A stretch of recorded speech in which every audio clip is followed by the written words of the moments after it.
পূর্ণ করি। দুরূদ শরীফের ফজিলত যদি বলতে হয় তাহলে এই মাহফিলে অনেকক্ষণ বলা যাবে। আমি একটা হাদিস বলি, এই বিষয়টা শেষ করতে চাই। আল্লাহ রাসূল বলেছেন, যে ব্যক্তি আমার উপর একবার দুরূদ শরীফ করবে আমি তাকে 10টা কি দিব, নেকি দিব, তার জন্য 10টা সওয়াব আমি দিব, আমি তার 10টা গুনাহ মাফ করে দিব, তার 10টা মর্যাদা আমি বাড়িয়ে দিব। সুবহানাল্লাহ। দেখেন, একবার দুরূদ শরীফ করলে আল্লাহ আপনার আমার জন্য 3টে মর্যাদার অধিকারী করে দেন আপনাকে আমাকে। একটা হলো আল্লাহ আমাদের জন্য 10টা নেকি লিখে দেন, তার ফেরেশতাদের মাধ্যমে আপনার আমার আমলনামায় আপনার 10টা গুনাহ মাফ করে দেন, আর আপনার মর্যাদা আপনার সম্মানের 10টা স্তর বাড়িয়ে দেন। সুবহানাল্লাহ। অন্য হাদিসের মধ্যে এসেছে, আল্লাহ রাসূল বলেছেন, কেউ যদি 100 বার আল্লাহর রাসূলের উপর দুরূদ শরীফ পড়ে আল্লাহ রাব্বুল আলামিন তার আমলনামায় 1000 নেকি দেন। সুবহানাল্লাহ। তার জন্য 1000 গুনাহ মাফ হয়, 1000 তার মর্যাদাও বাড়ে। সুবহানাল্লাহ। এটা ইমাম সাখাওয়ী রাহমাতুল্লাহ আলাইহি তার কিতাবের মধ্যে লিখেছেন। সম্মানিত উপস্থিতি, এই যে আমরা মাঘ মাসের শীতের মধ্যে মসজিদের সামনে একটা শামিয়ানা প্যান্ডেলের নিচে বসে আছি, এই বসাটা যদি আপনার আমার নিয়ত বিশুদ্ধ হয় তাহলে এই বসাটাও কি হবে না, বিফলে যাবে না। আপনার আমার নিয়ত যদি বিশুদ্ধ হয় যে এখানে এসেছি আল্লাহর কোরআনুল কারীমের কথা শুনতে, রাসূলের হাদিস শুনতে, শরীয়তের মাসআলা সম্পর্কে জানতে, এই নিয়ত যদি আপনার হয় তাহলে এই বসাটা একটা মুহূর্ত বসো আপনার বেকার যাবে না। মাঝে হাজিরি, আল্লাহ রাসূলের থুতু মুবারকের অনেক ফজিলত ছিল। আল্লাহ রাসূলের থুতুকে কি বলতে হবে? মুবারক বলতে হবে। আল্লাহ রাসূলের থুতু মুবারক বলতে হবে, আল্লাহ রাসূলের গাম মুবারক বলতে হবে, আল্লাহ রাসূলের রক্ত মুবারক বলতে হবে। বলতে হবে কিন্তু আমাদের মধ্যে এমন জ্ঞান ফাঁকিরা আছে, আপনি যদি আল্লাহ রাসূলের গাম মুবারক বলেন তার চেহারা কালো হয়ে যায়, সে বলে এটা আমার মুবারক বলতে হবে। নাউযুবিল্লাহ। আল্লাহ রাসূলের গাম মুবারকের কি মর্যাদা ছিল! রাসূল করিম সাল্লাল্লাহু আলাইহি ওয়াসাল্লামের গাম মুবারকটা এত সুগন্ধিময় ছিল। হযরত আনাস বিন মালিক রাদিয়াল্লাহু তাআলা যিনি আল্লাহ রাসূলের 10 বছর ওনার খেদমতে খাদিম ছিলেন, যার উপাধি ছিল খাদিমুর রাসূলুল্লাহ সাল্লাল্লাহু আলাইহি ওয়াসাল্লাম, উনি বলছেন যে আল্লাহর রাসূলের ঘাম মুবারকের ঘ্রাণ এত সুগন্ধিময় ছিল, এটা মেশকে আম্বরের থেকে আরো বেশি সুগন্ধময় ছিল। সুবহানাল্লাহ। সাহাবায়ে কেরামগণ আল্লাহ রাসূলের ঘাম মুবারক হাতের মধ্যে নিয়ে শিশির মধ্যে রাখতেন। আমাদের আপন শিশির মধ্যে দেখে না ছোট ছোট, এইভাবে শিশির মধ্যে সাহাবায়ে কেরামরা আল্লাহ রাসূলের ঘাম মুবারক রাখতেন, বাড়িতে নিয়ে যেতেন। ওনারা যখন সুগন্ধি ব্যবহার করতে চাইতেন, ওই ছোট্ট শিশি থেকে আল্লাহ রাসূলের ঘাম মুবারক বের করে ওনারা সুগন্ধি হিসেবে ব্যবহার করতেন। সুবহানাল্লাহ। মাঝে মাঝে আল্লাহ রাসূলের সাহাবী হযরত মুআবিয়া রাদিয়াল্লাহু তাআলা, ওনাকে আপনারা চিনেন কিনা? মুআবিয়া রাদিয়াল্লাহু তাআলা নাম শুনেছেন? উনি খলিফা ছিলেন, উনি খলিফাতুল মুসলিমিনও ছিলেন। ইসলাম গ্রহণ করেছেন শেষের দিকে। ওনাকে নিয়ে এক শ্রেণীর মানুষ আছে যারা ওনাকে নিয়ে কটাক্ষ করে, নাউযুবিল্লাহ, বলে হযরত আলী রাদিয়াল্লাহু তাআলার সাথে ওনার যে মতবিরোধ ছিল এটা নিয়ে অনেক কথাবার্তা বলে। অথচ আল্লাহ রাব্বুল আলামিন সাহাবায়ে কেরামদের সম্পর্কে বলছেন রাদিয়াল্লাহু আনহু ওয়া রাদু আন। আল্লাহ তার সাহাবায়ে কেরামদের উপর, আল্লাহ রাসূলের সঙ্গী সাথী সাহাবায়ে কেরামদের উপর আল্লাহ নিজে সন্তুষ্ট, সাহাবায়ে কেরাম আল্লাহ রাব্বুল আলামিনের উপর সন্তুষ্ট। সুবহানাল্লাহ। সুবহানাল্লাহ। হযরত মুআবিয়া রাদিয়াল্লাহু তাআলা যখন মৃত্যুশয্যায় শায়িত, ওনার যখন জীবন সায়ান্নে চলে এসেছে, উনি মৃত্যুর পদযাত্রী, ওনার ছেলে সন্তান সবাই ওনাকে ঘিরে বসে আছেন, ঘিরে রেখে আছেন। উনি ওনার কাপড়ের এইভাবে, আমরা যেটাকে লুঙ্গির গুঞ্জা বলি, লুঙ্গির গুঞ্জা বা পায়জামার গুঞ্জা যেটাই বলি না কেন, ওইখান থেকে একটা ছোট্ট শিশি বাড়ি করেছেন। কি বাড়ি করেছেন? একটা শিশি বাইর করেছেন।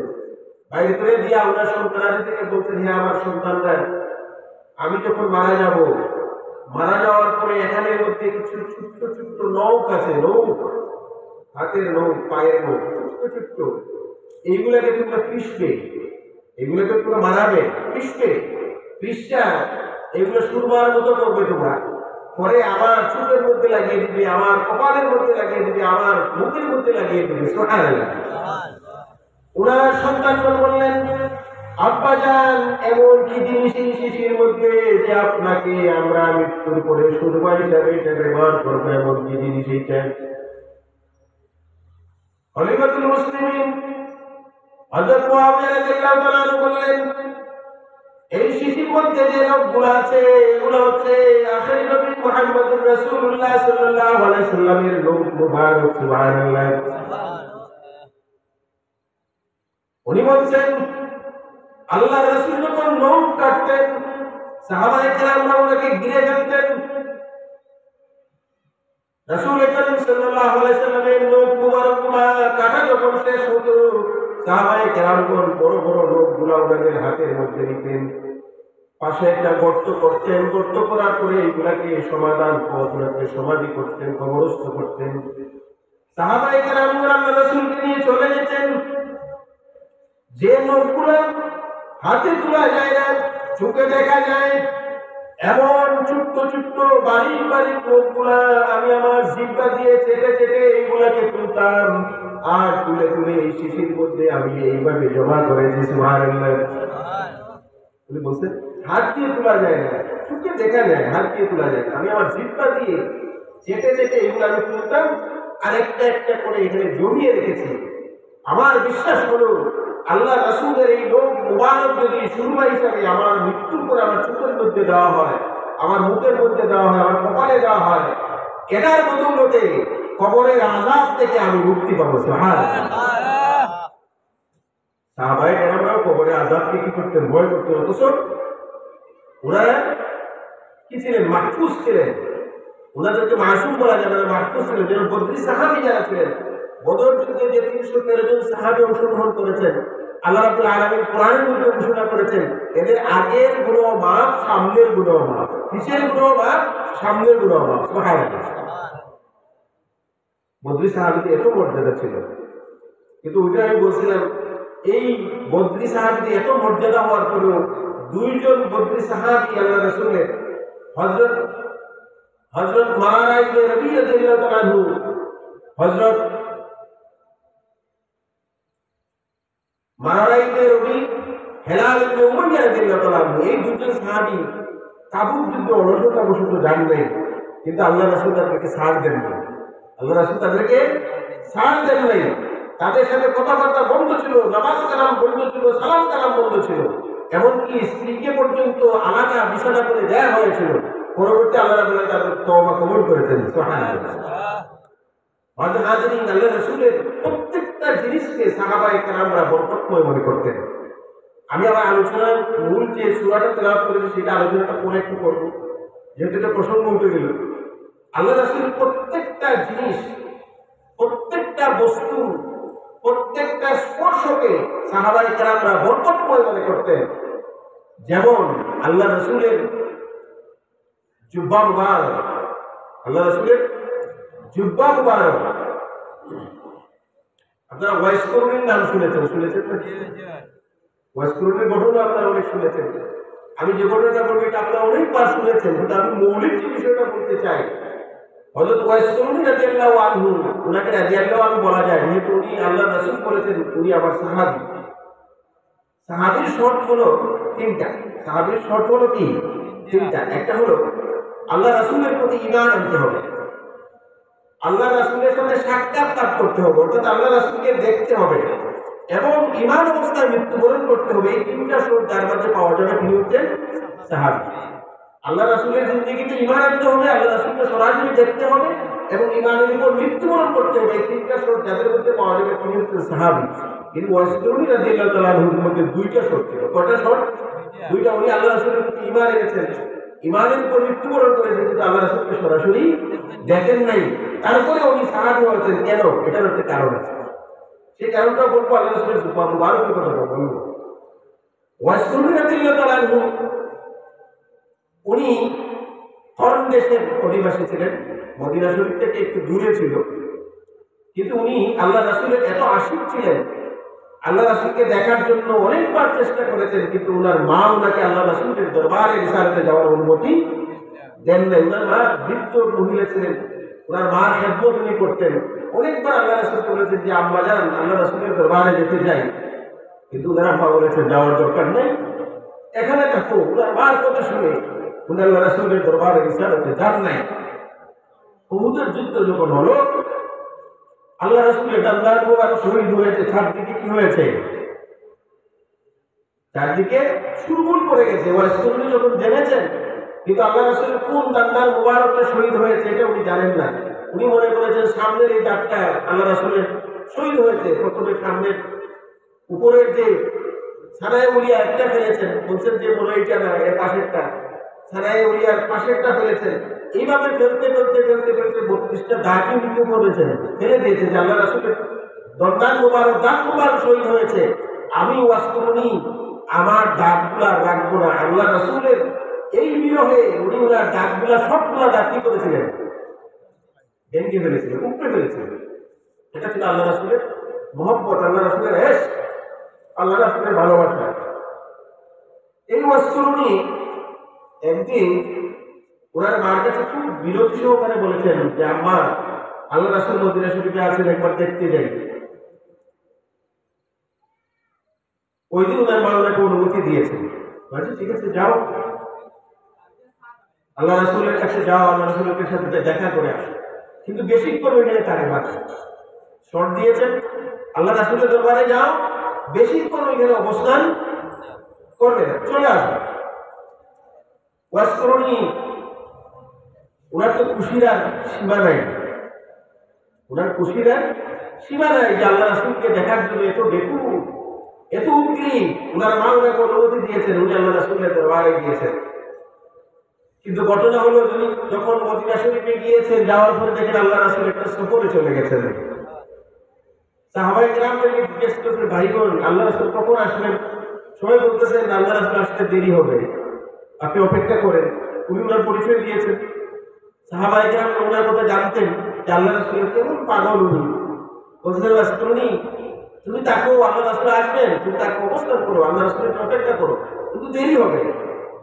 ওয়াসকুরুনি একদিকে মায়ের সেই শট, অন্যদিকে আল্লাহ রাসূলকে দেখার বেকুলতা। সাহাবায়ে কেরামদের এই কথাকে উনি পিছনে ফেলে মায়ের সাথে যে ওয়াদা করেছেন, উনি আল্লাহ রাসূলের অপেক্ষা না করে বাড়িতে চলে এসেছেন। আল্লাহ রাসূল সফর থেকে এসেছেন, আসার পরে বলতেছেন সাহাবায়ে কেরামদেরকে, আমার ওয়াসকুরুনি এসেছিল, তোমরা কি জানো? সাহাবায়ে কেরাম বলছেন ইয়া রাসূলুল্লাহ, আমরা জানি ওয়াসকুরুনি এসেছিলেন। রাসূল করিম সাল্লাল্লাহু আলাইহি ওয়াসাল্লাম হযরত ওমর এবং আলী রাদিয়াল্লাহু আনহুকে ডাকলেন। ডাকার পরে বললেন, জি এই নাও আমার জুব্বা। আল্লাহ রাসূল ওনার জুব্বা মুবারক করলেন, করার পরে বললেন যে ওমর, আলী, এই আমার জুব্বাটা তোমরা নাও, আর তোমরা কোর্টে চলে যাও, ওইখানে আমার প্রেমিক ওয়াসকুরুনিকে পাবে, তোমরা আমার জুব্বা থেকে দিবে, আর তোমাদের জন্য দোয়া তোমরা দিবে। সুবহানাল্লাহ। মাঝে মাঝে আমি যে কথাটা বলতে চাই, হযরত ওমর রাদিয়াল্লাহু তাআলা খলিফাতুল মুসলিমিন ছিলেন, পরবর্তীতে হযরত আলী রাদিয়াল্লাহু তাআলা খলিফাতুল মুসলিমিন ছিলেন। ওরা আশারায়ে মুবাশশিরার দুইজন ছিলেন, অর্থাৎ আল্লাহ রাসূল ওনাদের জীবদ্দশা ওনাদেরকে জান্নাতের সুসংবাদ দিয়েছেন। হযরত ওমর রাদিয়াল্লাহু তাআলা আলী রাদিয়াল্লাহু তাআলা দুইজন খলিফাতুল মুসলিমিন হয়েছেন। ওনাদেরকে আল্লাহ রাসূল বলছেন, তোমরা ওয়াসকুরুনির কাছে যাবে, আমার জুব্বাটাকে দিবে, আর তোমরা তার কাছ থেকে দোয়া নিবে। কেমন মানুষ ছিলেন ওয়াসকুরুনি? লম্বা কাহিনী। হযরত ওমর রাদিয়াল্লাহু তাআলা আনহু, হযরত আলী রাদিয়াল্লাহু তাআলা আনহু ওয়াসকুরুনির খুঁজে করণে গেলেন। করণে যাওয়ার পরে ওনারা খুঁজছেন ওয়াসকরণী কোথায় আছেন, মানুষদেরকে জিজ্ঞাসা করতেছেন যে ওয়াসকরণী কোথায় আছে। কেউ ওনাকে চিনে না। অনেকের কাছে জিজ্ঞাসা করেছেন ওয়াসকরণীকে চিনে কিনা, অনেকেই চিনে না। একজন মানুষ বলল যে তোমরা তো ওই মানুষটাকে খুঁজছো যে মানুষটাকে করণের মানুষ পাগল বলে। নাউজুবিল্লাহ। বলতেছে তোমরা কোন মানুষটাকে খুঁজছো যে মানুষটাকে করণের মানুষ পাগল বলে। এই মানুষটা ওই যে জঙ্গল আছে, ওই জঙ্গলের দ্বারে তোমরা যাও, যাইয়ে দেখবে একটা মানুষ ছাগল চড়াচ্ছে, ওইখানে বসে আছে। ওই মানুষটা হইল ওয়াইস, ওনার নাম ছিল ওয়াইস। ওনার নাম এলাকা ছিল করণ, এই জন্য ওনার নাম ছিল ওয়াইস আল কারনী। হয়তো আমরা দুইজনে গেলেন একটা জঙ্গলের কাছে, গেলেন যাইয়ার পরে দেখেন একটা লোক নামাজরত অবস্থায় আছে, একটা লোক সেজদারত অবস্থায় আছে, আর তাকে পাহারা দিচ্ছে বাঘ। সুবহানাল্লাহ। তাকে পাহারা দিচ্ছে বনের বাঘ। উনি যখন সেজদা থেকে মাথা তুললেন, নামাজ শেষ করলেন, হযরত ওমর রাদিয়াল্লাহু তাআলা হযরত আলী রাদিয়াল্লাহু তাআলার সাথে ওনার সাক্ষাৎ হলো। সাক্ষাৎ হওয়ার সাথে সাথে উনি ওমর এবং আলী রাদিয়াল্লাহু তাআলা বলছেন, ভাইগণ, আল্লাহ রাসূল যে জুব্বা মুবারক আমাকে দিয়েছেন, এইটা তোমরা আমার কাছে দাও। সুবহানাল্লাহ। উনি জানলেন কিভাবে আল্লাহ রাসূল ওনাকে জুব্বা মুবারক দিয়েছেন? উনি জানলেন কিভাবে? এটা ওনার কাজ ছিল। আল্লাহ রাসূলের যদি প্রেমিক হওয়া যায়, আল্লাহর যদি প্রেমিক হওয়া যায়, তাহলে এই ধুলায় পৃথিবীতে বসে চোখ মোজা যদি যায়, চোখ যদি বন্ধ করা যায়, সেই বন্ধ চোখ দিয়ে আল্লাহ আরশ পর্যন্ত দেখা যায়। সুবহানাল্লাহ। ওয়াসকরণী বলতেছেন, ভাই তোমাদেরকে যে আল্লাহ রাসূল আমার জন্য জুব্বা মুবারক দিয়েছেন, এটা দাও তোমরা। আমি অমুকদের আশ্চর্য হয়ে গেলেন। এই লোকটা জঙ্গলে তাকে যাকে করলেন মানুষরা পাগল বলে, এই লোকটা বলে কি? আমরা নিয়ে আসলাম তার জন্য, আল্লাহ রাসূল জুব্বা সে জানলো কিভাবে? এটা আমরা আশ্চর্য হয়ে গেলেন। যাই হোক, লম্বা কাহিনী। হযরত ওমর রাদিয়াল্লাহু তাআলা আলী রাদিয়াল্লাহু তাআলা ওয়াসকরণীকে আল্লাহ রাসূল জুব্বা মুবারক দিলেন, উনি গায়ের মধ্যে জড়ালেন। আর আল্লাহ রাসূলের এই দুজন সাহাবী খলিফাতুল মুসলিমিন হযরত ওমর এবং আলী রাদিয়াল্লাহু তাআলাকে বললেন, ভাই আমাদের জন্য একটু দোয়া করেন। উনি তাদের জন্য দোয়া করেছিলেন। সুবহানাল্লাহ। আল্লাহ রাসূলের জুব্বা মুবারকের এত মর্যাদা ছিল যে আল্লাহ রাসূলের প্রেমিককে আল্লাহ রাসূল তার জুব্বাটা দিয়েছিলেন। রাসূল করিম সাল্লাল্লাহু আলাইহি সাল্লামের রক্ত সাহাবায়ে কেরামগণ পান করেছেন, সেখানে মুবারক করে করে। আল্লাহ রাসূলের পেশাব মুবারক, এটাকে বরকতময় মনে করে সাহাবায়ে কেরামগণ পান করেছেন না? আপনারা এগুলো তো শুনেছেন। উহুদের যুদ্ধে আল্লাহ রাসূলের দান্দার মুবারক শহীদ হলো। আল্লাহ রাসূলের কোন বর্ণনা আছে কপাল মুবারকের মধ্যে, কোন বর্ণনা আছে এইভাবে এই জায়গার মধ্যে একটা তীর এসে বিদ্ধ হয়েছে। সাহাবায়ে কেরামরা আল্লাহ রাসূলকে পরিবেশন করে রেখেছেন চারদিকে। আল্লাহ রাসূল মধ্যখানে বসা, এর মধ্যে থেকে একটা তীর এসে বিদ্ধ হয়ে গেছে। হাদিসের মধ্যে পাওয়া যায় হযরত তালহা রাদিয়াল্লাহু তাআলা যিনি সামনের সারিতে ছিলেন, ওনার শরীরের মধ্যে ৭০টা তীর এসে বিদ্ধ হয়েছে, এরপরে উনি শাহাদাত বরণ করেছেন। সুবহানাল্লাহ। ওনারা আল্লাহ রাসূলকে বাঁচানোর জন্য একটা ব্যূহ যে তৈরি করেছিলেন, একটা স্তর যে তৈরি করেছিলেন, একটা প্রাচীর যে তৈরি করেছিলেন, সেখানের মধ্যে হযরত তালহা রাদিয়াল্লাহু তাআলার বুকের মধ্যে ৭০টা তীর বিদ্ধ হয়েছিল। একটা তীর আল্লাহ রাসূলের দান্দার মুবারকের কাছাকাছি অথবা কপাল মুবারকে এসে যখন পড়লো, সাহাবায়ে কেরাম এটা কিভাবে করবেন পেরেশান হয়ে গেলেন। সাহাবায়ে কেরাম চিন্তা করতে, হাত দিয়ে যদি টান দেয় রাসূলের জন্য হয়তো ব্যথা পাবে, এখন এটা কিভাবে তোলা যায়? আল্লাহ রাসূলের সাহাবী হযরত মালিক বিন সিনান রাদিয়াল্লাহু তাআলা উনি ওনার দাঁত দিয়ে এই তীরটাকে টেনে বের করে দিলেন। সুবহানাল্লাহ। ফিনকিনি দিয়ে রক্ত বের হচ্ছে। তীর যখন তোলা হলো, ফিনকিনি দিয়ে রক্ত বের হচ্ছে।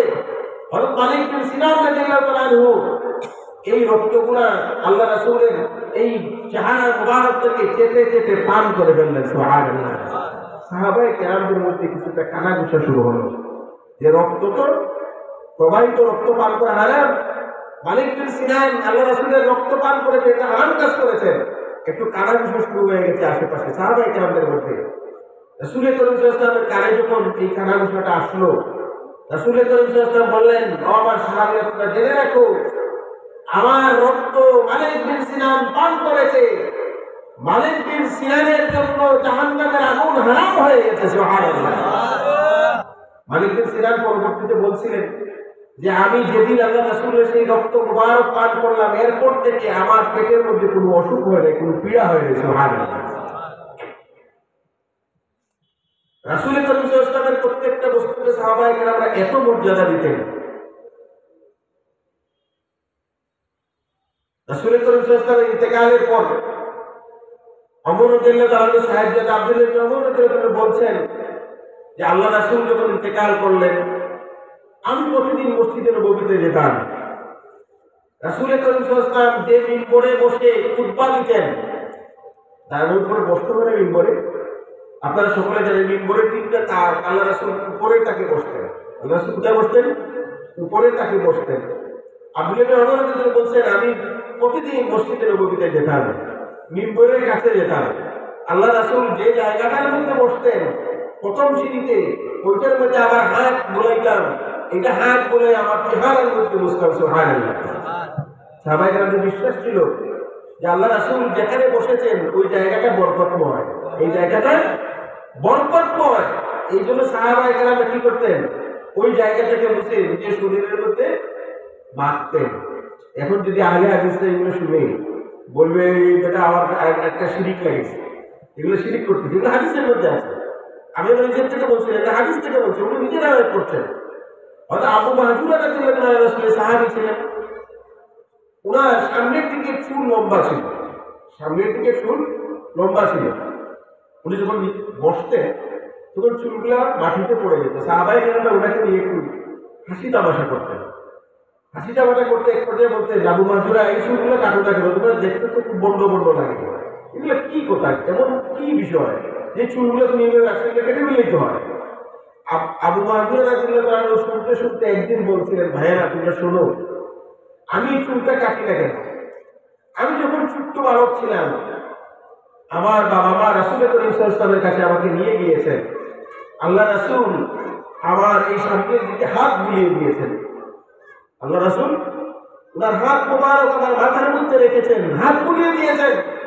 আমি ওই দিন থেকে আমার চুল আর একটু কাটি নেই সামনের দিকে। আমি মনে করেছি আল্লাহ রাসূল যেখানে হাত দিয়েছেন এটা হচ্ছে সবচেয়ে বরকতময়, এই জন্য আমি এই চুলগুলো কখনো কাটতে পারি না। সাহাবায়ে কেরামরা এত আল্লাহ রাসূলের হাত মুবারক ওনার শরীরের মধ্যে দিয়েছেন, এটাকে বরকতময় মনে করতেন। রাসূল যখন ওযু করতেন, ওযুর পানি নিয়ে সাহাবায়ে কেরামদের মধ্যে হুড়াহুড়ি শুরু হইত। আপনারা হুদায়বিয়ার সন্ধির কথা শুনেছেন না? হুদায়বিয়ার সন্ধি সুষ্ঠু দিতে হয়েছে আল্লাহ রাসূল সাহাবায়ে কেরামদেরকে নিয়ে উমরা করার জন্য রওনা করেছিলেন, একেবারে কুরবানির জন্তু জানোয়ার নিয়ে। যখন হুদায়বিয়া নামক স্থানে যাওয়া হলো, তখন কাফেররা ওনাকে বাধা দিল,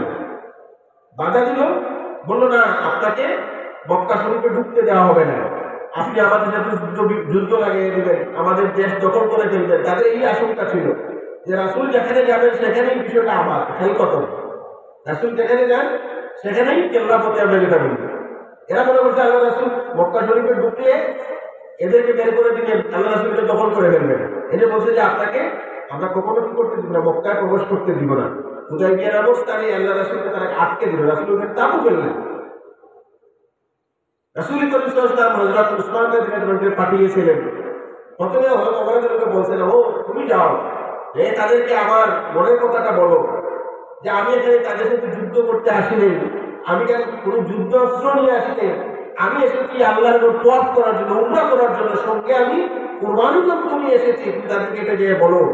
ওমর রাদিয়াল্লাহু সবাই আল্লাহ রাসূল বলে, ইয়া রাসূলুল্লাহ, আপনি তো জানেন মক্কার কাফেররা আমার উপর কতটুকু ক্ষেপে আছে, বদরের যুদ্ধে তাদেরকে শেষা দিছি, উহুদেও দিছি, খন্দকেও দিছি, এরা আমার উপর খুব ক্ষেপে আছে, যদি আমি ওখানে যাই তাহলে আমারে তারা ছাড়বে না।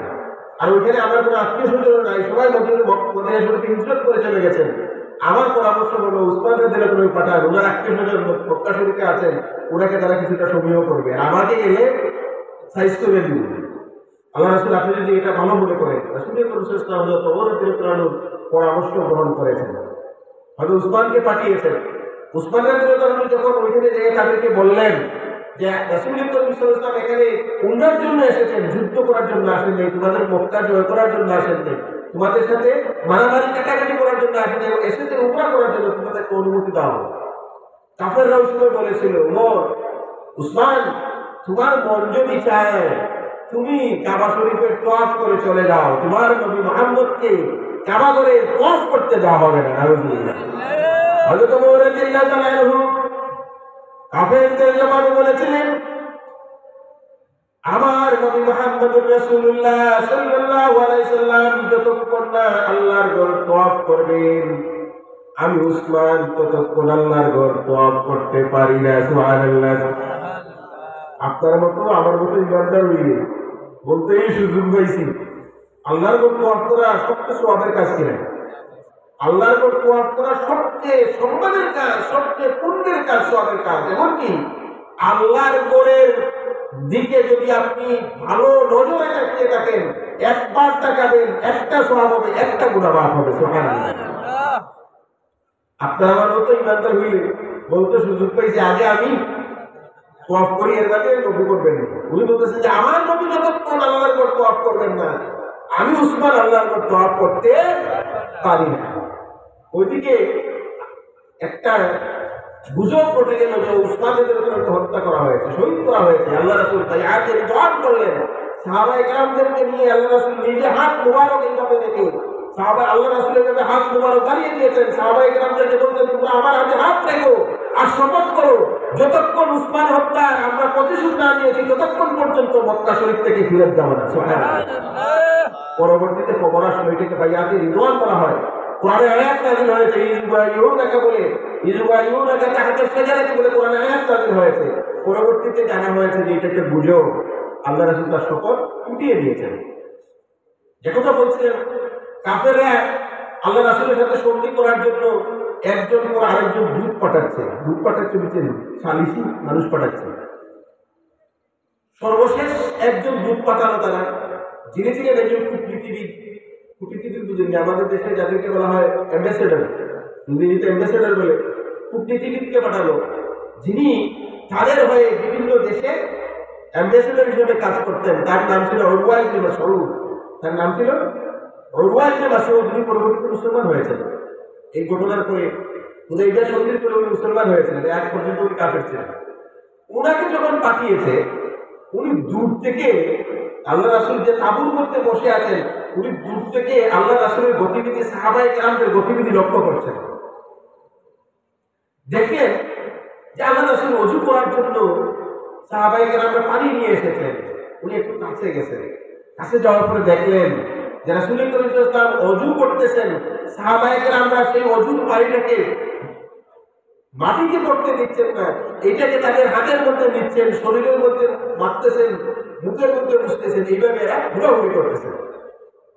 উনি কি লক্ষ্য করলেন, আল্লাহ রাসূল যখন থুতু মুবারক ফেলতে চান, এই থুতুটা সাহাবায়ে কেরামরা হাতের মধ্যে নিয়ে গায়ের মধ্যে মালিশ করেন। আল্লাহ রাসূল যখন কোনো সাহাবীকে কোনো অর্ডার দেন, উনি লক্ষ্য করলেন সেই অর্ডারটা বিদ্যুতের গতিতে সাহাবায়ে কেরামরা পালন করেন। আল্লাহ রাসূল যখন সাহাবায়ে কেরামদের সম্মুখে কথা বলেন, সাহাবায়ে কেরামরা একেবারে নিশ্চল হয়ে বসে থাকেন, একেবারে স্থির হয়ে, মনে যেন একটা পাথর বসে আছে, নড়াচড়া করছে না, এবং দৃষ্টি হয়ে বসে আল্লাহ রাসূলের কথা শুনেন। সুবহানাল্লাহ। উরওয়া ইবনে মাসউদ এইগুলা দেখে বিস্মিত হয়ে গেলেন, উনি আশ্চর্যান্বিত হয়ে গেলেন। আল্লাহ রাসূলের সাথে কথাবার্তা বলে উনি মক্কা শরীফে ফিরত গিয়ে কাফেরদের সর্দার কুরাইশদের নেতাদেরকে একত্র করে বললেন, ও আমার কুরাইশ নেতারা, তোমাদেরকে আমি কিছু কথা বলি, কিছু সবক দিতে এসেছি, তোমাদেরকে কিছু সবক আমি আজকে দেব। উরওয়া ইবনে মাসউদ বলছেন, ও আমার নেতারা, তোমরা যার বিরোধিতা করছো, তোমরা যে মুহাম্মদের বিরোধিতা করছো, তোমরা যে মুহাম্মদের অনুসারী সাহাবায়ে কেরামদের বিরোধিতা করছো, তাদেরকে তোমরা চিনো না, তাদের আসল পরিচয় তোমরা জানো না। আমি উরওয়া ইবনে মাসউদ অনেক রাজ দরবারে গিয়েছি, আমি কেসরার দরবারে গিয়েছি, খসরু পারভেজের দরবারে গিয়েছি, আমি পারস্য সম্রাট কায়সারের দরবারে গিয়েছি। আমি তাদেরকে দেখেছি, তাদের রাজন্যবর্গ যারা আছে, তাদের যারা মন্ত্রী পরিষদ আছে, তাদের যারা প্রজারা আছে, তারা এই রাজাবাদশাকে আমি এত সম্মান করতে দেখিনি। আমি মুহাম্মদকে তার অনুসারীরা যেভাবে সম্মান করতে, ইজ্জত করতে, অনুসরণ করতে দেখেছি, কোন রাজাকে কোন প্রজায় তো অনুসরণ করতে, তো মহব্বত করতে আমি দেখিনি। সুবহানাল্লাহ। উনি শেষের যে লাইনটা বলেছিলেন, উনি বলেছিলেন, ওগো কুরাইশ, আমি এমন একটা জাতিকে দেখে এসেছি যারা মরতে জানে, কারোর কাছে মাথা নত করতে জানে না। আমার দৃঢ় বিশ্বাস, এদের সাথে তোমরা যুদ্ধ করলে সেই যুদ্ধে তোমরা জয়ী হতে পারবে না। সুবহানাল্লাহ। উভয় মাসুদের কথা শুনে উনি ঘটনাগুলো বলেছেন যে এইভাবে আমি দেখে এসেছি। এগুলো বলে কাপড়ে একটু একটু একটু ভয় পেয়ে গেল। পরবর্তীতে আল্লাহ রাসূলের সাথে এই উভয় মাসুদের মাধ্যমে সন্ধি হয়েছিল। আল্লাহ রাসূল মক্কা থেকে মদিনা শরীফে ফিরে গিয়েছিলেন এবং 10 বছরের জন্য একটা সন্ধি হয়েছিল, একটা চুক্তি হয়েছিল, যেটাকে বলা হয় হুদাইবিয়া সন্ধি। ঐতিহাসিকরা বলছেন, মুসলিম ঐতিহাসিকরা এমনকি কাফের ঐতিহাসিক সকলে বলছেন, এই হুদাইবিয়া সন্ধি আল্লাহ রাসূলের এত দূরদর্শিতা ছিল, এই হুদাইবিয়া সন্ধির কারণে আল্লাহ রাসূল পরবর্তীতে বিভিন্ন রাজ্যে আল্লাহ রাসূল দূত প্রেরণ করেছিলেন এবং বিভিন্ন রাজ্য আল্লাহ রাসূলের মাধ্যমে পরবর্তীতে সাহাবায়ে কেরামদের মাধ্যমে জয় হয়েছিল। সুবহানাল্লাহ।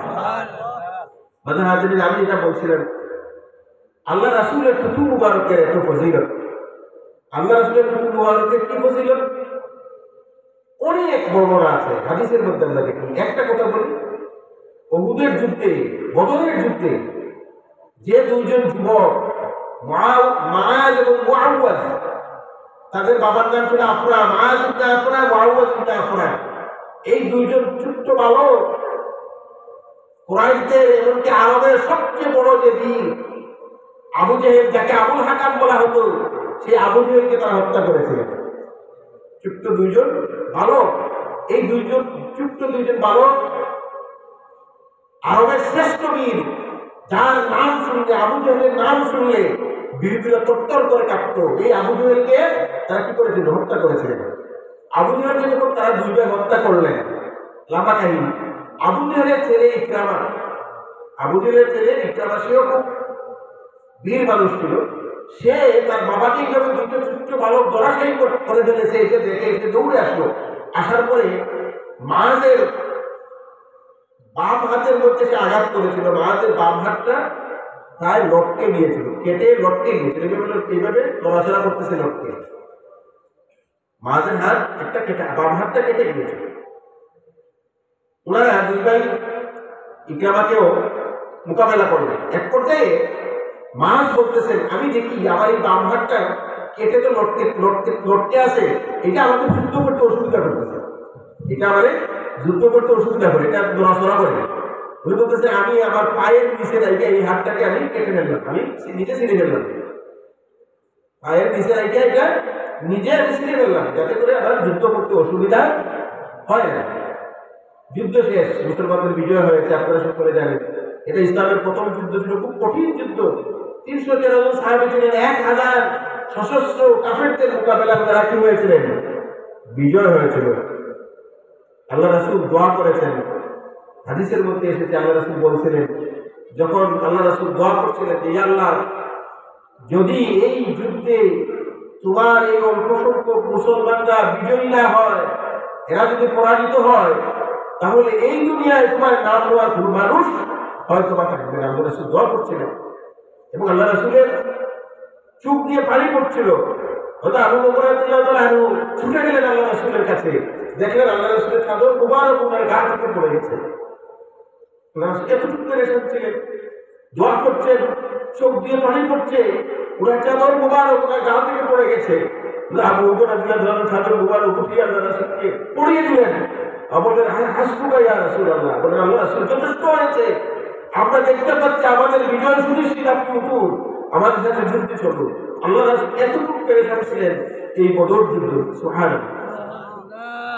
এমনকি আল্লাহ রাসূল বদর যুদ্ধের আগের দিন সাহাবায়ে কেরামদেরকে সুসংবাদও দিয়েছেন। বদর যুদ্ধের আগের দিন তাবু থেকে সাহাবায়ে কেরামদেরকে নিয়ে আল্লাহ রাসূল মাঠ পরিদর্শনে বের হয়েছেন, যেখানে যুদ্ধ হবে। এই মাঠ পরিদর্শন করার জন্য রাতের আধারে বের হয়েছেন সাহাবায়ে কেরামদেরকে নিয়ে।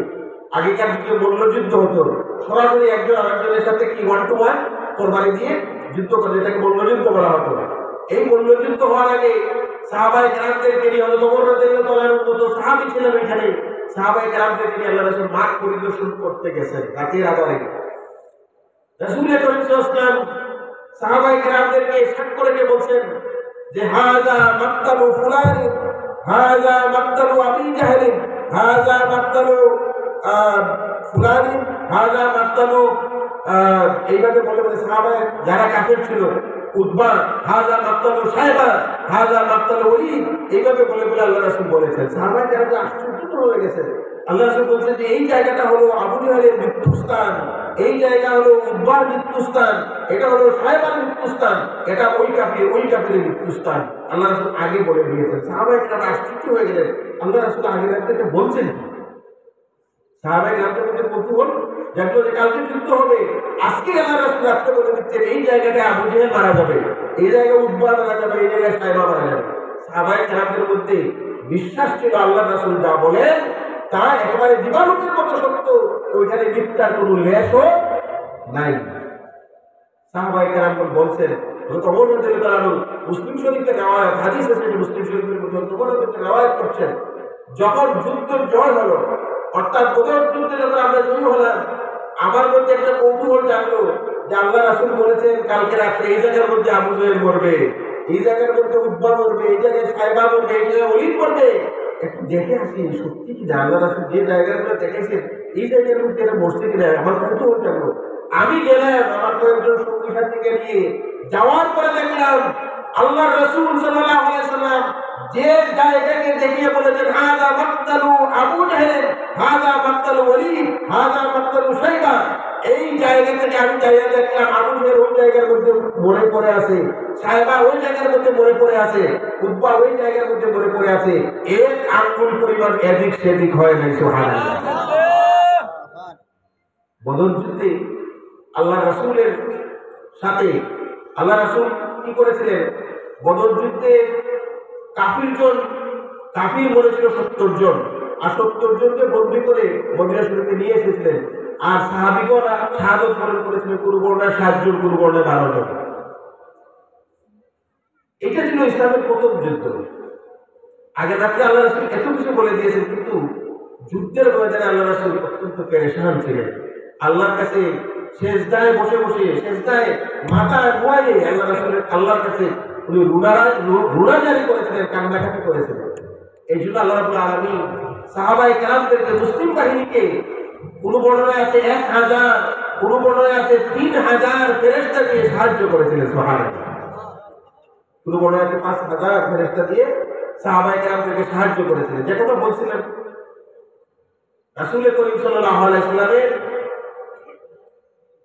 যে বিভিন্ন জিনিসাদি আছে, এটা ব্যবহার্য বিষয়, ব্যবহার্য জিনিস, আল্লাহ রাসূলের বিভিন্ন যে আমরা যেটাকে বলি ঘাম মুবারক, রক্ত মুবারক, প্রস্রাব মুবারক, এগুলো ছিল কি কত পবিত্র, এবং সাহাবায়ে কেরাম এগুলো থেকে কি হয়েছে, উপকৃত হয়েছে। মাঝে হাজির আল্লাহ রাসূলের এই থুতু মুবারকের কথা যেটা বলছিলেন, ওই মাস ওনার হাতটা যখন নিজে কি করলেন, তার দেহ থেকে বিচ্ছিন্ন করে ফেললেন, ওনার ডান হাতে হাতটা দিয়ে আল্লাহ রাসূলের দরবারে আসলেন যুদ্ধ বিজয়ের পরে।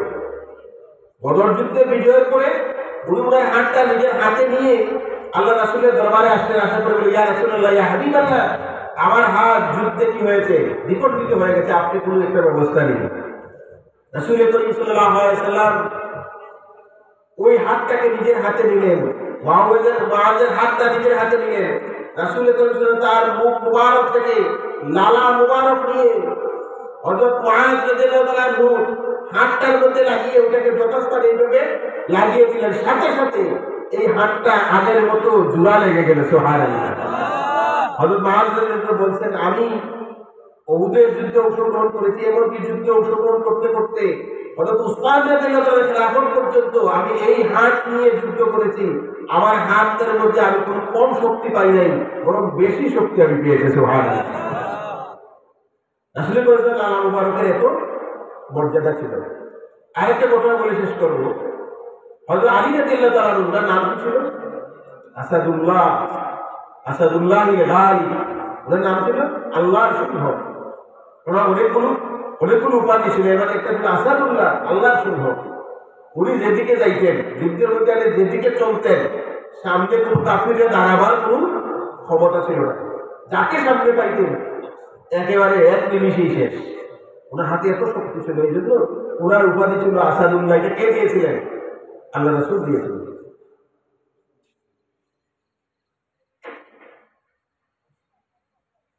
রাসূল করিম সাল্লাল্লাহু আলাইহি ওয়াসাল্লাম হুনাইনের যুদ্ধ,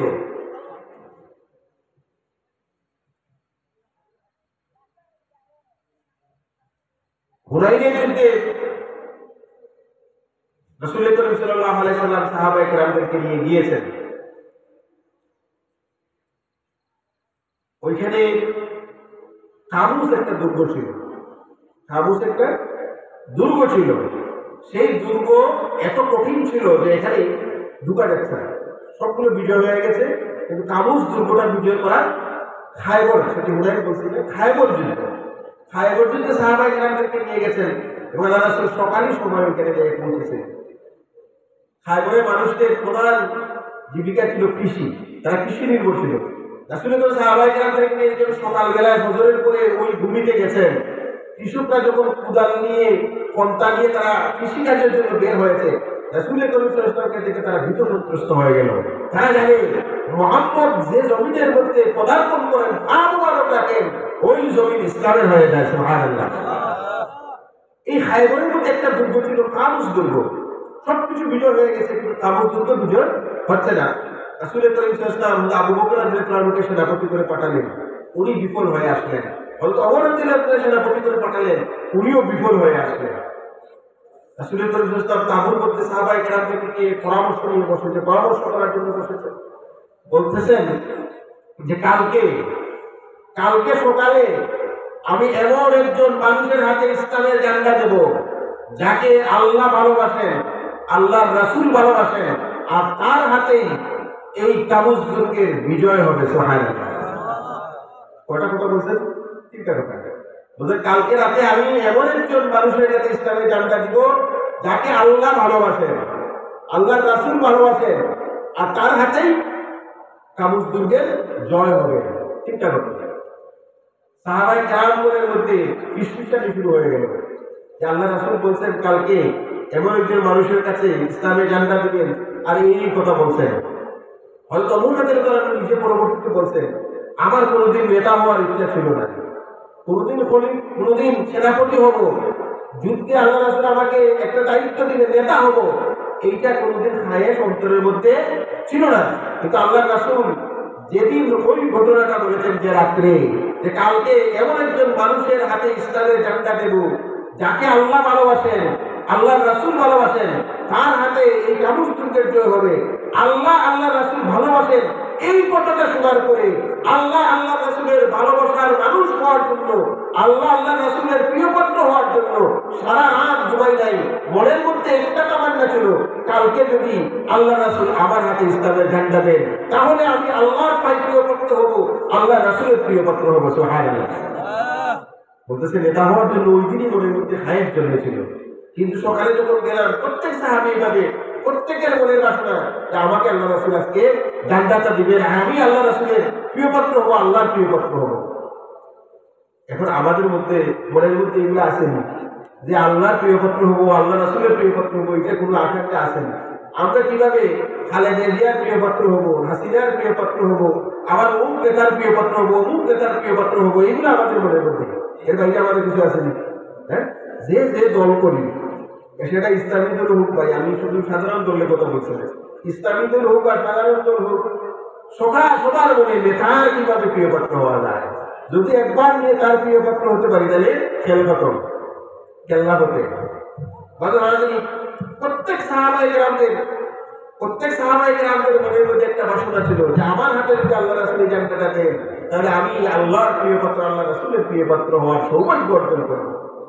আল্লাহ রাসূল সকালবেলায় সাহাবায়ে কেরামদেরকে সাথে নিয়ে বসলেন। বসার পরে বললেন, ছেলে কোথায় কোথায়? সাহাবায়ে কেরামগণ বললেন, আলী রাদিয়াল্লাহু তাআলা অসুস্থ, এই জন্য উনি আপনার দরবারে রিসালাতে আসতে পারেননি। রাসূল করিম সাল্লাল্লাহু আলাইহি ওয়াসাল্লাম বললেন, কি অসুখ? সাহাবায়ে কেরামগণ বললেন, চোখ ফুটা অসুখ, চোখের রোগ। রাসূল বললেন, আলীকে ডাকো, আমার কাছে আসতে বলো। আলী রাদিয়াল্লাহু তাআলা আল্লাহ রাসূলের দরবারে নিয়ে আসা হলো। রাসূল করিম সাল্লাল্লাহু আলাইহি ওয়াসাল্লাম আলী রাদিয়াল্লাহু তাআলার সামনে বসিয়ে ওনার মুখের লালা মুবারক চোখের মধ্যে লাগিয়ে দিলেন। সাথে সাথে ওনার চোখ ভালো হয়ে গেল। সুবহানাল্লাহ। আলী রাদিয়াল্লাহু তাআলা বলছেন, যেদিন আল্লাহর রাসূল ওনার লালা মুবারক আমার চোখের মধ্যে লাগিয়ে দিলেন, ওই দিন থেকে মরার আগ পর্যন্ত আমার চোখের মধ্যে কোনো অসুখ হয় নাই। শুধু তাই নয়, আমার এই চোখ দিয়ে আমি বেশি আরো দেখতাম। সুবহানাল্লাহ। উনি বলছেন আমার চোখের পাওয়ার আরো বেড়ে গিয়েছে। সুবহানাল্লাহ। রাসূল করিম সাল্লাল্লাহু আলাইহি ওয়াসাল্লাম আলী রাদিয়াল্লাহু তাআলাকে এইভাবে চোখ ভালো করে দিলেন, লালা মুবারক দিয়া বললেন, আলী এই নাও ইসলামের ঝান্ডা, তুমি যাও আল্লাহকে স্মরণ করে এই কাবুসবাসী কাছে তুমি যাও, যাই কি করো, কাবুস দুর্গ বিজয় করো। কিন্তু একটা কথা তোমাকে বলি, একটা কথা তোমাকে বলি, কাবুসে যাইয়া প্রথমে কাবুসবাসীদেরকে ইসলামের দাওয়াত দিবে। সুবহানাল্লাহ। আল্লাহ রাসূল বলছেন, তোমার এই ইসলামের দাওয়াতে যদি একজন মানুষ মুসলমান হয়ে যায়, ইসলামের ছায়া চলে আসে, তাহলে 100টা লাল ঘোড়ার থেকেও একজন মানুষ মুসলমান হওয়া তোমার জন্য বেশি সৌভাগ্য। সুবহানাল্লাহ। হযরত ওমর রাদিয়াল্লাহু তাআলা আল্লাহ রাসূলের কথা মতো উনি কাবুসদেরকে সাহাবায়ে কেরামদেরকে নিয়ে গেলেন। কাবুসবাসীদেরকে প্রথমে ইসলামের দাওয়াত দিলেন। কে কার কথা শুনে? কে কার কথা শুনে? এরা তো মুসলমানদের থেকে বাঁচার জন্য দরজা টরজা লাগাইয়া ওই দুর্গের মধ্যে বসে আছে। এরা জানে যে মুসলমানরা যদি একবার পায় তাহলে বিস্তার নেই, মারবে আর আমাদেরকে কি করবে? মারবে বড় কথা নয়, আমাদেরকে পরাজিত করে আমাদের দুর্গ দখল করে নিবে, আমাদের সম্পদ সব তাদের জন্য গনিমতের মাল হয়ে যাবে, এটা তারা জানে। যাই হোক, কাবুস দুর্গের অধিবাসীরা কোনো সারা শব্দ দিচ্ছে না। শুরু হয়ে গেছে তুমুল যুদ্ধ। এরা উপর থেকে তীর মারে, দুর্গের উপরে এরা সাহাবায়ে কেরামের নিচে তীর মারে। এক পর্যায়ে সরাসরি যুদ্ধ শুরু হয়েছে। আলী রাদিয়াল্লাহু তাআলার হাতের ঢালটা ভেঙে গেছে।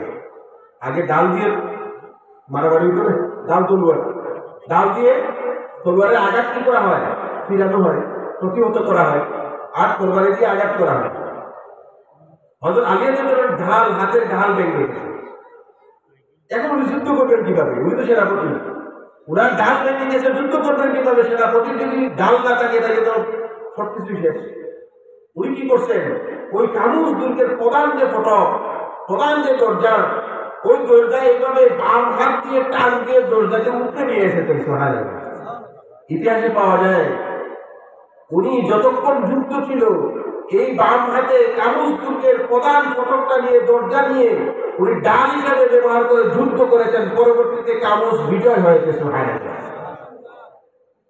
যুদ্ধ যখন শেষ, ডালের কাজও শেষ। হযরত আলী রাদিয়াল্লাহু তাআলা এই ডালটাকে, কাবুস দুর্গের এই দরজাটাকে এইভাবে বাম হাত দিয়ে ছুঁড়ে ফেলেছেন, দূরে এটা পড়ে গেছে, এইভাবে ছুঁড়ে ফেলে দিয়েছেন, এটা দূরে গিয়ে পড়েছে। ওনার সাথে যারা সঙ্গী সাথী ছিলেন সাহাবীগণ, ওনাদের মধ্যে কয়েকজন বলতেছেন, আমাদের কৌতূহল জাগলো যে এই যে কাবুস দুর্গের এত বড় দরজা, এত বিশাল দরজা উনি হাতে নিয়ে, বাম হাতে নিয়ে ডাল হিসেবে ব্যবহার করে, দেখি এটা ওজন কেমন, এটার ওজন কেমন, এটা পরীক্ষা করার জন্য কয়েকজন সাহাবী, পূর্বনা আছে 7 জন, পূর্বনায় আরো আছে, যে ওনারা গেছেন ওটা দেখার জন্য যাইয়া ওনারা এইভাবে 7 জন এইভাবে একটু তুলা মারতে চাইছেন। ওনারা বলতেছেন, আমরা যখন এটাকে তুলা মারতে চাইলাম, আমরা চুল পরিমাণও এটাকে দাঁড়াইতে পারিনি। সুবহানাল্লাহ। 7 জন যেটাকে দাঁড়াইতে পারেন নাই, হযরত আলী রাদিয়াল্লাহু তাআলা বাম হাতে নিয়ে এটাকে ডাল হিসেবে ব্যবহার করে কাবুস যুদ্ধে জয় করেছেন সুবহানাল্লাহ, যুদ্ধ করেছেন সুবহানাল্লাহ। আলী রাদিয়াল্লাহু হাতের মধ্যে পাওয়ারটা কোন কারণে এসেছিল? আলী রাদিয়াল্লাহু বাম হাতের মধ্যে এত শক্তি এত পাওয়ার কোন কারণে এসেছিল? ওই যে আল্লাহ রাসূল ওনাকে কুতুব মুবারক চোখের মধ্যে লাগিয়ে দিয়েছিলেন, সেই কুতুব মুবারকের বদৌলতে হযরত আলী রাদিয়াল্লাহু বাম হাতের মধ্যে এত শক্তি এত পাওয়ার এসে গিয়েছিল সুবহানাল্লাহ। মানে আজকে আমি যেটা বলছিলাম, একটা সূরা তেলাওয়াত করেছি, সূরার নাম হচ্ছে সূরাতুল কাউসার। এটা আমাদের সকলের মুখস্থ আছে নাকি? আছে না? সূরাতুল কাউসার এটার একটা শানে নজুল আছে। এই সূরাটা অবতীর্ণ হওয়ার একটা শানে নজুল আছে। শানে নজুলটা হলো আল্লাহ রাসূলের 4 জন সাহেবজাদা ছিলেন, অথবা 3 জন সাহেবজাদা। সাহেবজাদা বলতে কি ছেলে? আল্লাহ রাসূলের 3 জন সাহেবজাদা অথবা 4 জন সাহেবজাদা ছিলেন। ওনারা 3 জন অথবা 4 জন একেবারে ছোট বয়সে, শিশু বয়সে ওনারা পৃথিবী থেকে ইন্তেকাল করেছেন, পৃথিবীর মায়া ছেড়ে পরপারে চলে গেছে। ওনার 4 জন সাহেবজাদার নাম ছিল কাসিম, তাইয়িব, তাহির, ইব্রাহিম। কাসিম, তাইয়িব, তাহির, ইব্রাহিম। এই জন্য আল্লাহ রাসূলের একটা টাইটেল ছিল কাসিম। আল্লাহ রাসূল বলতেন আনা আবুল কাসিম আল্লাহু ইউতি। আল্লাহ বলতেন আমি হলাম বন্টনকারী, আল্লাহ আমাকে দানকারী। আল্লাহ আমাকে দেন আর আমি কি করি? বাটি, আমি বন্টন করি। আল্লাহ রাসূলের একটা উপাধি ছিল, এটা একটা সিফতি নাম ছিল কাসিম। ওনার সাহেবজাদার নামও ছিল কাসিম। আল্লাহ রাসূলের সর্বশেষ সাহেবজাদা ছিলেন ইব্রাহিম। উনি যখন ইন্তেকাল করলেন, কাফেরদের মধ্যে বিভিন্ন কথাবার্তা শুরু হলো। কাফেরদের মধ্যে বিভিন্ন কথাবার্তা শুরু হলো। একজন কাফের নাম ছিল আস বিন ওয়াইল। আস বিন ওয়াইল সেইভাবে মজলিসের মধ্যে বলছে, এই তোমরা শুনছো নি মুহাম্মদের ছেলে ইব্রাহিম পৃথিবী থেকে চলে গেছে, অর্থাৎ কাদের ভাষায় নাউজুবিল্লাহ, তার ভাষা বলছে মুহাম্মদের সর্বশেষ সন্তান ছেলে এই পৃথিবী থেকে চলে গিয়েছে, কাজেই মুহাম্মদ আফতার হয়ে গেছে, লেজ কাটা হয়ে গেছে, নির্বংশ হয়ে গেছে। মুহাম্মদের নাম নেওয়ার জন্য এই পৃথিবীতে কোনো মানুষ আর থাকবে না, নাউজুবিল্লাহ।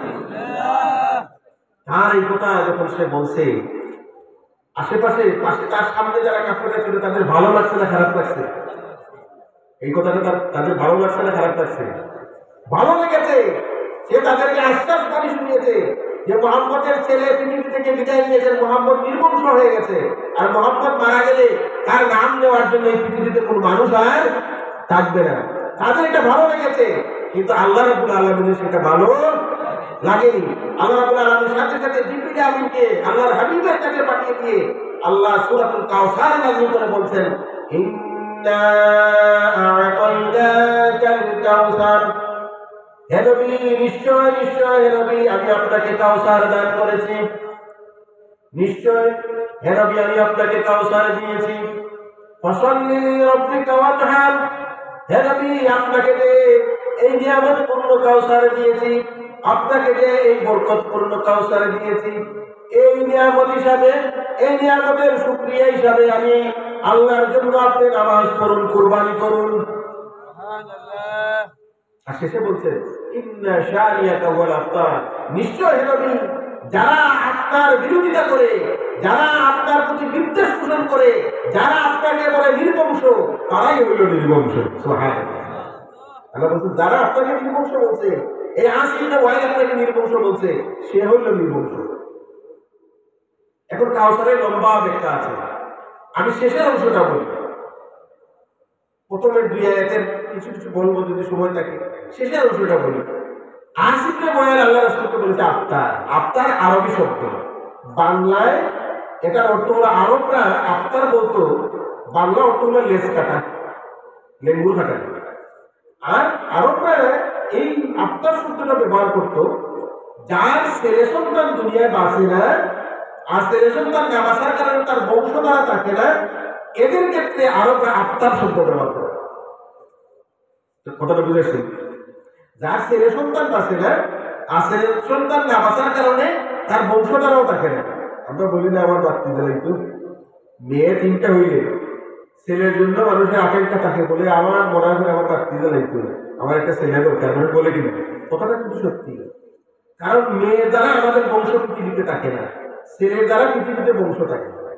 মেয়ে আরেক বাড়িতে বিয়ে হয়ে যায়, ওইখানে তার বংশ হয়, তার ছেলে ওই বংশের মানুষ, আপনার বংশের মানুষ না। তার মেয়ে ওই বংশের মানুষ, আপনার বংশের না। আপনার ছেলের যদি ছেলে হয়, নাতি হয়, আপনার ছেলে যদি মেয়ে নাতনি হয়, এটা হলো আপনার বংশের। এই জন্য তারা যার ছেলে সন্তান মারা যাইত বাঁচত না, আর এর দ্বারা তার বংশধারা পৃথিবীতে থাকতো, এদেরকে বলতো তারা আত্মা। আল্লাহ রাসূলের 4 জন সাহাবারা শিশু বয়সে ইন্তেকাল করেছেন, এই জন্য আল্লাহ রাসূলকে তারা বলছে আত্মার। আল্লাহ রাসূলের নির্বংশ লেজ কাটা, নাউযুবিল্লাহ। আর আল্লাহ বলছেন ইন্না শানিয়াকা হুয়াল আবতার, হে নবী যারা আপনাকে বলে আত্মার, লেজ কাটা, নির্বংশ, এরাই হলো নির্বংশ। অর্থাৎ আসিফে ওয়াইল হলো নির্বংশ। এখন আসিফে ওয়াইল কিভাবে নির্বংশ হইল, এটা একটু ব্যাখ্যা করে। ইসলামের নিয়ম হলো ছেলের মাধ্যমে আমাদের বংশ ধরা হবে, মেয়ের মাধ্যমে হবে। কিন্তু আল্লাহ রাসূলের ক্ষেত্রে আল্লাহ এটা উল্টে দিয়েছেন। আল্লাহ রাসূলের ক্ষেত্রে আল্লাহ এই নীতিটাকে, এই ধারাটাকে কি করে দিয়েছেন, পাল্টে দিয়েছেন। আল্লাহ রাসূলের সাহেব যখন মারা গেছেন, এটাও হেকমত আছে। একটা হেকমত হলো আল্লাহ রাসূলের সাহেব যখন যদি তাকে, তাহলে এদেরকে নবী বানাতে হবে। একটা হেকমত হলো এদেরকে নবী বানাতে হবে। আল্লাহ রাসূল হলেন খাতামুন নবী, সর্বশেষ নবী। আল্লাহ রাসূলের মাধ্যমে নবুয়ত কি হয়েছে, শেষ হয়েছে। এই জন্য উনার সাহেব যাদেরকে নবী বানানো যাবে, এই জন্য আল্লাহ রাব্বুল আলামিন নিতান্ত ছোট বয়সে ওনাদেরকে পৃথিবী থেকে বিদায় করে পরপারে নিয়ে গিয়েছেন। একটা কোথাও আছে ওদের। আল্লাহ রাসূলের ক্ষেত্রে আমরা যে বক্তব্য বলছিলাম যে আল্লাহ রাসূলের ক্ষেত্রে নীতি এটা পরিবর্তন হয়ে গিয়েছিল। সেটা কিভাবে? আল্লাহ রাসূলের ক্ষেত্রে হলো রাসূল করিম সাল্লাল্লাহু আলাইহি ওয়াসাল্লামের মেয়েদের মাধ্যমে আল্লাহ রাসূলের বংশধারা এই পৃথিবীতে থাকবে, এখন পর্যন্ত আছে, কিয়ামত পর্যন্ত থাকবে। আপনারা দেখেছেন শানে রিসালাতে এবং আমাদের শানে রিসালাতে এবং তরিসাতুল্লাহ রাহমাতুল্লাহ আলাইহির সাহাবাতে হযরত ফাতেমা রাদিয়াল্লাহু তাআলা আনহা 43তম বংশধর সৈয়দ আসিম আল আদি উনি এসেছিলেন। আপনারা দেখেছেন, অনেকে দেখছেন, ছাত্ররা অনেকে চিনবে। সৈয়দ আসিম আল আদি উনি এসেছিলেন। উনি হচ্ছেন হযরত ফাতেমা রাদিয়াল্লাহু তাআলার 43তম বংশধর। আমি ওনার বাড়িতে যাওয়ার সৌভাগ্য হয়েছে, ওনার আমি ঘরেও গিয়েছি। উনি যে সম্মানিত দিয়েছে এগুলা বলে শেষ করা যাবে না। এগুলা আসলে এগুলা একটা ভাবের বিষয়। ওনারা যে আল্লাহ রাসূলের আওলাদ হয়ে এত বিনয়ী, এত বিনয়ী, এত বিনয়ী, আল্লাহু আকবার, এটা বলা যাবে না, বলে শেষ করা যাবে না। আমি 2009 সালে যখন উমরা করতে গেলাম আমার ফ্যামিলি নিয়ে, আমার হঠাৎ করে মনে হলো যে সাইয়েদ সাহেবের সাথে একটু দেখা করে যাই। ওনার নাম্বার আমার কাছে আছে। আমি মেসেজ দিলাম যে সাইয়েদ সাহেব, আমি আপনার সাথে দেখা করতে চাই, বাংলাদেশ থেকে এসেছি। আমি সাবকিবলার পরিচয় দিই, আমি ওনার একজন মুরিদ, আমাকে তো উনি চিনবেন। আমি সাবকিবলার হিসাবে পরিচয় দিই যে আমি রহমতুল্লাহ আলাইহি বাংলাদেশের ওনার মুরিদ, আমি আপনার সাথে একটু দেখা করতে, মেসেজ দিলাম মোবাইলে। উনি প্রথমে এটা দেখেন নাই, পরের দিন আমি আবার দিয়েছি। উনি একদিন পরে আমাকে রিপ্লাই দিয়েছেন যে অমুক দিন, শনিবার দিন ছিল এটা, শনিবার দিন আসরের পরে তুমি অমুক মসজিদে চলে আসবে। অমুক মসজিদে শনি বলছে অমুক হাসপাতালের কাছে চলে আসবে, আইসা আমাকে ফোন দিবা, আমি তোমাকে ওইখান থেকে জমাবো। আমরা ওইখানে গেলাম, বড় একটা হসপিটাল, মুস্তাশফা তারা বলে, ওই হসপিটালে গেলাম। আমার কাছে আরো 2 জন ছিলেন, আমি 2 জনকে নিয়ে গেলাম। মুস্তাশফায় ফোন দিলাম, গাড়ি আসতেছে, পাঞ্জাবি একটা গাড়ি আসছে, ওইখানে এসে থামলো। থামার পরে দেখলাম একজন ইয়াং ছেলে, বয়স 24-25 হবে। উনি আমাকে হাত দিয়ে ইশারা করছিলেন, আমি তো ওকে চিনি না, হাত দিয়ে 2বার ইশারা করছেন, আমি গেলাম। উনি আমাকে আরবিতে বলছেন আমি বাংলাদেশি কিনা, আমি ওনার আব্বা সাহেবের সাথে দেখা করতে আসছি কিনা। বলে হ্যাঁ, তুমি গাড়িতে উঠে। আমরা তিনজন গাড়িতে উঠলাম, আমি ভয় করতেছে, সৈয়দ সাহেব ড্রাইভ করতেছে, আমরা গাড়িতে উঠবো। যেই উঠলাম গাড়িতে, যে বেশি দূর না, 1-3-4 মিনিট ড্রাইভ করে উনি ওনার বাসায় নিয়ে গেলেন। দেখলাম সৈয়দ সাহেব হাদিসের দাস দিচ্ছেন, সামনে অনেক লোকজন বসা ওনার ড্রয়িং রুমের মধ্যে। আমরা দরজার মধ্যে দাঁড়িয়েছি, আমাকে ইশারা দিয়ে বলতেছেন ওনার কাছে বসার জন্য। ইশারা দশ দিচ্ছেন, কথা বলছেন। আমি চিন্তা করতেছি উনি ইশারা দিচ্ছেন ওনার কাছে যেয়ে বসে পারে। এটা তো মানে নিজের বিবেকে বাধা দিচ্ছে, সৈয়দ সাহেবের পাশে গিয়ে বসতে, কেমন কথা। দুইবার তিনবার যখন আমাকে বলছেন দেখুন যদি ওখানে না যায় কিন্তু ব্যাধুই হয়ে যাবে, হিতে বিপরীত হয়ে যাবে। আমি গেলাম, উনি দুইজনে একটা সোফায় বসা, আমাকে বলতেছেন ছেলে বলতেছেন, আমি একবারে কাছে মুসলিম এখানে বসলাম, একবারে কাছে মুসলিমে বসলাম, উনি দাস দিচ্ছেন। এবং পরবর্তীতে দেখলাম ইমাম বুখারী রাহমাতুল্লাহ আলাইহি কিতাবুল মাফরাদ এই কিতাবটা উনি দাস দিচ্ছেন। পরবর্তীতে দেখেন শেষ হলো, উনি আমাকে জিজ্ঞেস করতেছেন, ভালো করে জিজ্ঞেস করলেন, আমাদের বড় সাহেব কিবলা মাদ্রাসা আলী কথা জিজ্ঞেস করলেন, এগুলো জিজ্ঞেস করে অনেকক্ষণ ওইখানে ছিলাম। আমরা যখন ওনার বাসা থেকে ফিরে আসবো বলতেছেন যে আমার ছেলে আপনাদেরকে মদিনা শরীফে পৌঁছে দিবে। আমরা বললাম যে এটা দরকার নেই, আমরা ওইখানে একটা ট্যাক্সি নিয়ে চলে যেতে হবে। উনি বলতেছেন না, উনি বারবার বলছেন আপনারা আমার মেহমান, আপনাদেরকে পৌঁছে দেওয়া আমাদের দায়িত্ব। সুবহানাল্লাহ, বারবার বলছেন। তখন আমার মানে কান্না আসছে যে এসবটা এইভাবে আমাদের সাথে এত বিনয়, এত মেহমানদারি, নিজের অজান্তে ওনার গাড়িতে উঠতে হলো।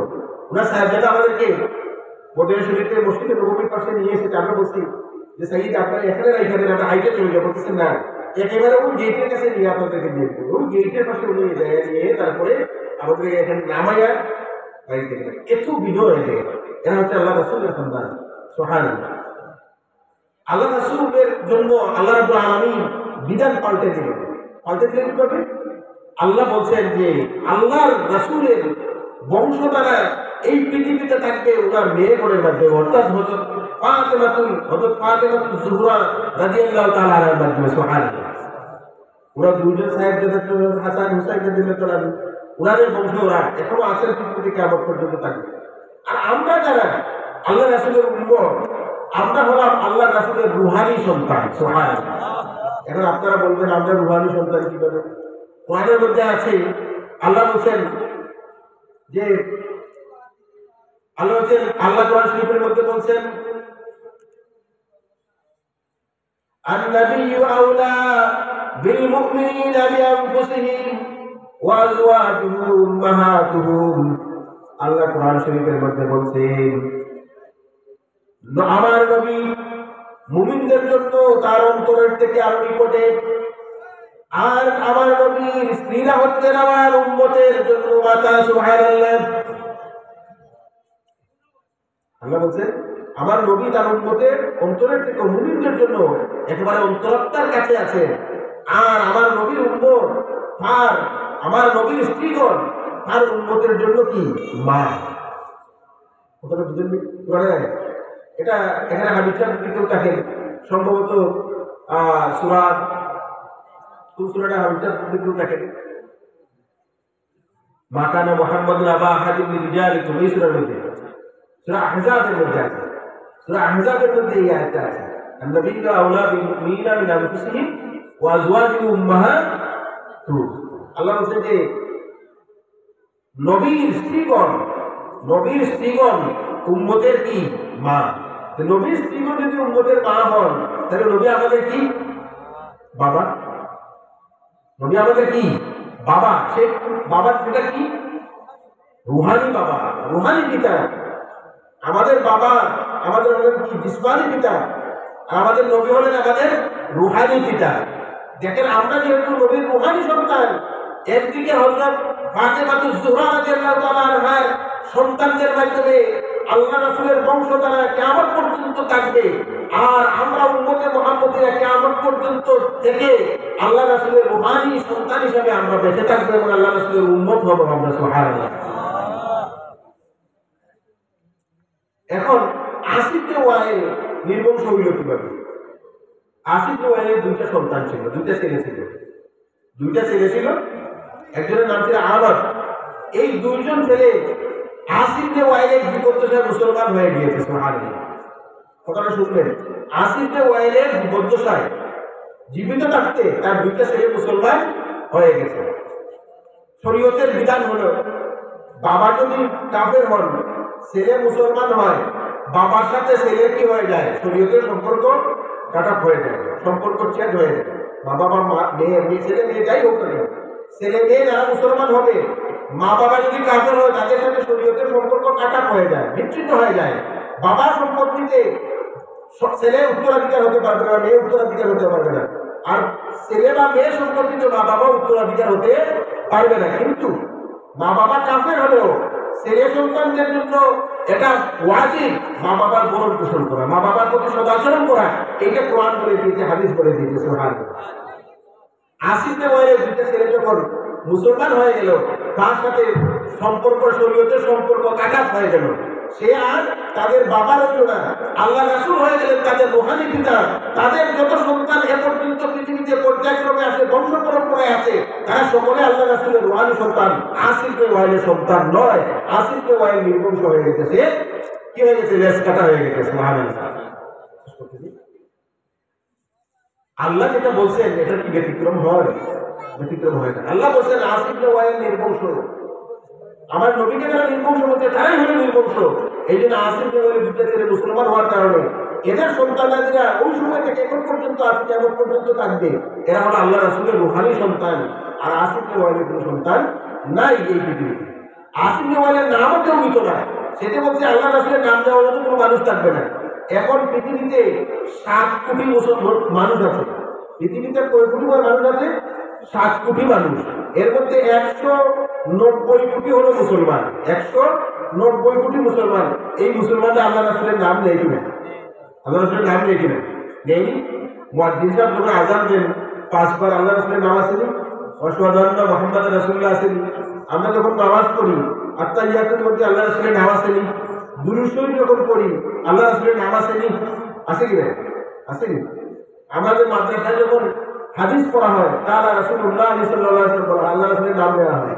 এইভাবে 24 ঘন্টার মধ্যে একটা মুহূর্ত পাবেন না, একটা মুহূর্ত, একটা সেকেন্ডে আল্লাহর নামের সাথে আল্লাহ রাসূলের নাম নেওয়া হচ্ছে না। একটা মুহূর্ত পৃথিবীর মধ্যে 24 ঘন্টার মধ্যে নাই। সুবহানাল্লাহ। আল্লাহ রাসূলের নাম নেওয়ার জন্য তখনও মানুষ ছিল, এখনো আছে। কিয়ামত পর্যন্ত লক্ষ কোটি মুসলমানরা থাকবে, উম্মতরা থাকবে, মানুষরা থাকবে। সুবহানাল্লাহ। যে বাজার আমার আলোচনা আর লম্বা করতে চাই না, কিন্তু আরো ওলামায়ে কেরামগণ ওয়াজ করবেন। যেটা বলছিলাম সূরা কাউসারের যদি ব্যাখ্যা করতে হয় অনেক সময় দরকার। কাউসার কি জিনিস এটা বলি শেষ করব। আল্লাহ রাসূলের কাছে যখন এই সূরাটা নাযিল হলো, হযরত আনাস বিন মালিক রাদিয়াল্লাহু আনহু বলছেন আল্লাহ রাসূল একবার আমাদেরকে নিয়ে বসে আছেন। বসে আসার পর আল্লাহ রাসূলের কিছু তন্দ্রা আসলো। কিছু তন্দ্রা আসলো। তোমরা বুঝেনি জিমারিয়ামে যেটা বলি উঙ্গানি, কিছু উঙ্গানি আসছে। রাসূলের তরফে কিছুক্ষণ পরে মুস্কি হাসি দিলেন, চোখ খুলে মুস্কি হাসি দিলেন। সাহাবায়ে কেরাম জিজ্ঞেস করলেন, ইয়া রাসূলুল্লাহ, ইয়া হাবিবাল্লাহ, আপনার মুস্কি হাসির কারণ কি? রাসূলের তরফে বললেন যে এইমাত্র জিবরিল আমিন আমার কাছে একটা সূরা নিয়ে এসেছেন। এই কথা বলে আল্লাহ রাসূল সূরাতুল কাউসার তেলাওয়াত করে সাহাবায়ে কেরামদেরকে শোনালেন। সুবহানাল্লাহ। যখন সূরাতুল কাউসার তেলাওয়াত করে শোনালেন তখন রাসূলের করিম সাল্লাল্লাহু আলাইহি ওয়াসাল্লাম সাহাবায়ে কেরামদেরকে প্রশ্ন করতেন, ওগো আমার সাহাবীরা, কাউসার কি জিনিস তোমরা কি জানো? এই যে ইন্না আ'তাইনাকাল কাউসার, নিশ্চয়ই নবী আমি আপনাকে কাউসার দিয়েছি, এই কাউসার কি জিনিস তোমরা জানো কিনা?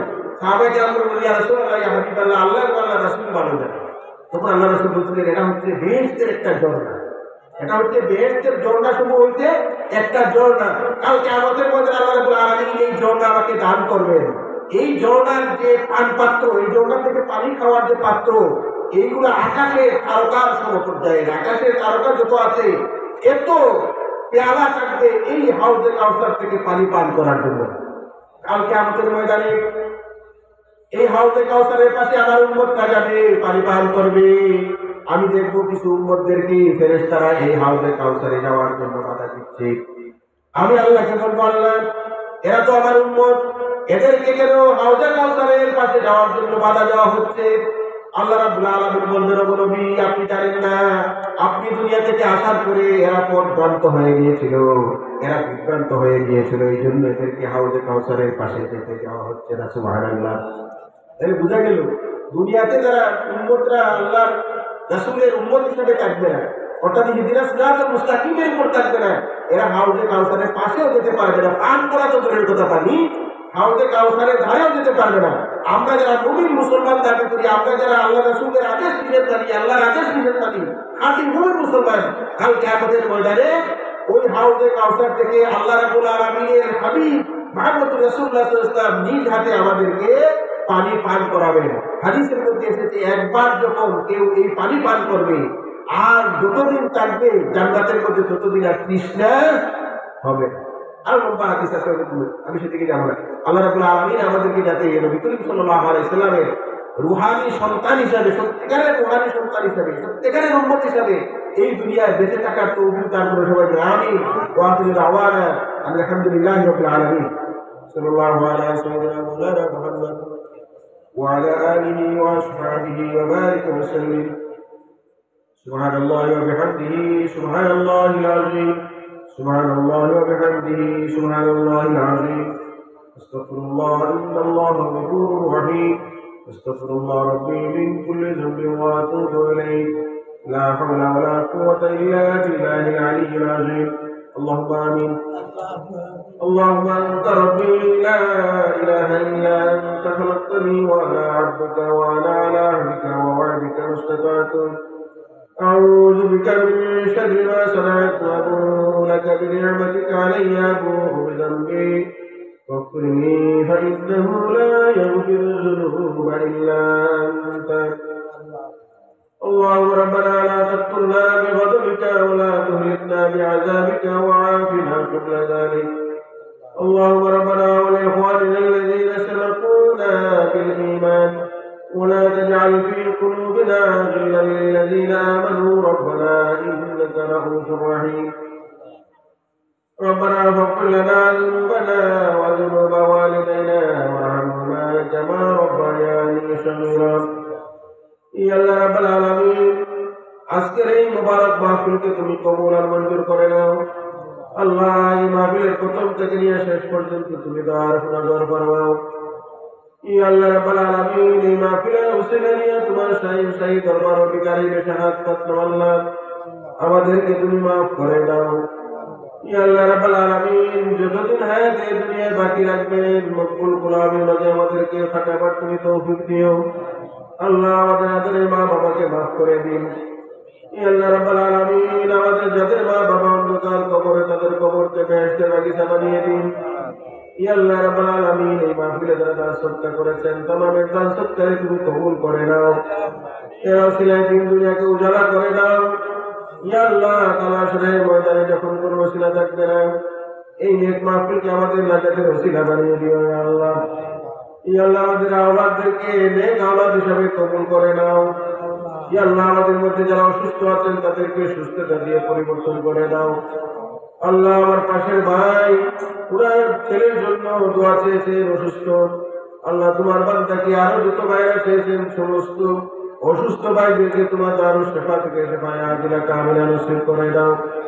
আল্লাহুম্মা ইয়া শাফিয়াল আমরাদ আল্লাহুম্মা ইয়া শাফিয়াল আমরাদ আল্লাহুম্মা ইয়া শাফিয়াল আমরাদ ইশফি মারদানা শিফাআন কামিলা।